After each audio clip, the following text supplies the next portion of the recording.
Hi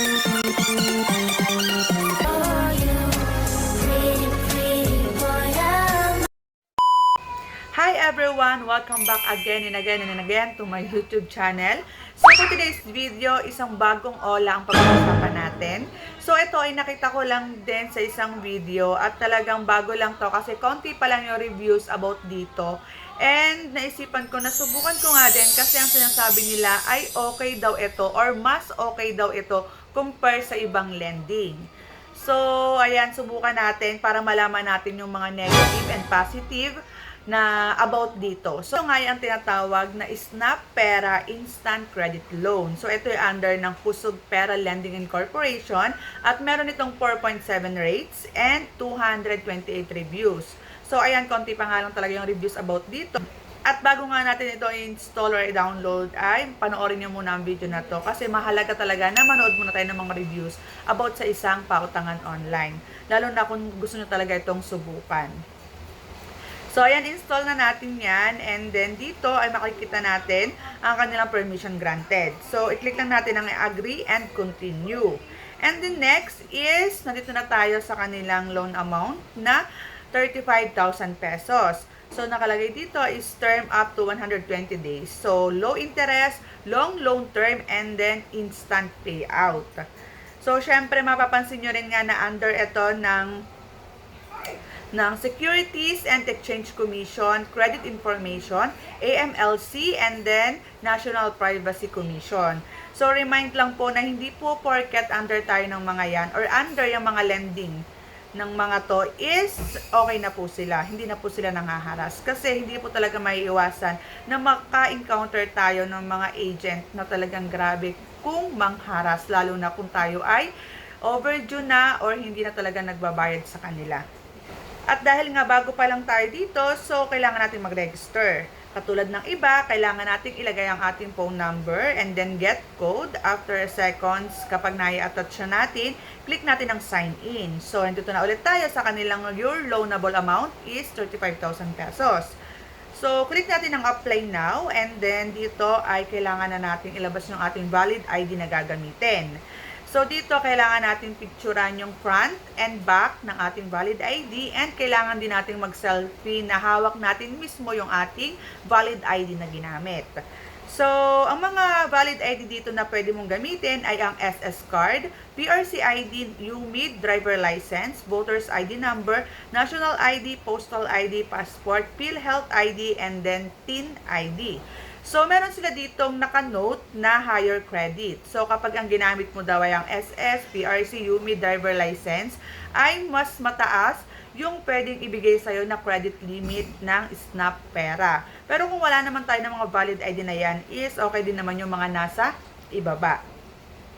And then, kapag okay na yan at nailagay na natin yung ating valid ID na gagamitin, so, nandito na tayo sa My Profile. So, dito nakalagay, get cash with 4 easy steps. So, ito yung mga 4 easy steps. Personal information, employment information, bank information, and then contact information. So, syempre, unahin dito ang personal information. So, dito is mga basic question lang naman. First name, last name, middle name, birth date, gender, education, marital status, religion, current address, address detail, and then contactable time. And kapag okay na, click na po natin ang submit. And then the second is employment information. So dito nakalagay ang job type, years of service in current company, company name, monthly net income, official tel number, work address, detailed address. So dito sa job type, meron din kayo makikita na unemployed and then housewife. Kung kayo nga ay housewife at kailangan nyo nga ng extra budget, ay pwede nyo ipiliin yung housewife. So, hindi nyo na kailangan sagutan itong iba pa na nandito. Kasi ito ay para lang sa may mga trabaho. And nga pala, kapag nga pala kayo housewife or unemployed, huwag kayo mag-expect na mataas yung may offer sa inyo ni Snap Pera. So, click natin ang submit kapag okay na. And then, next ay ang bank information. So, dito sa bank information, meron silang e-wallet/bank, or cash pick up. So, kung wala kang e-wallet and then wala kang bank account, pwede na nga i-pick up ito sa M. Luwilier. So, ito ay after mong maaprubahan, pwede mong makuha yung pera within 2 hours. So, mag-aantay muna tayo ng 2 hours, saka tayo pupunta sa M. Luwilier para kunin yung pera. And then, sa e-wallet and bank naman, ay meron ditong Maya, GCash, BDO, BPI, Metrobank, Union Bank, China Bank, Land Bank, PNB at marami pang iba. At kung sa e-wallet nga or bank, ay kailangan natin ilagay yung name of disbursement bank, recipient account number, first name, last name, middle name, recipient, email. So, kapag okay na, click na po natin ang submit. And then next ay si contact information. So, dito kay contact information, kailangan natin maglagay ng at least 4 contact information. At kapag okay na, i-click na po natin ang submit. Ayan na nga makikita natin dito na lahat ay may check na yung 4 na step na ating sinagutan. So, click natin ang continue. So, dito makikita natin na choose loan amount is 1,000 to 2,000 pesos. So, 2,000 pesos, pwede mo itong bayaran sa loob ng 30 days. So, dito nakalagay choose loan term. Meron ditong 45, 60 days, 90 days, 120 days. Pero sa unang loan mo ay, ang magagamit mo pa lang dito ay ang 30 days na mayroong 2 periods. So, i-click natin ang apply loan and after nyan ay magsisignature na po tayo. So, kapag nakapag-signature na tayo, click natin ang use this signature.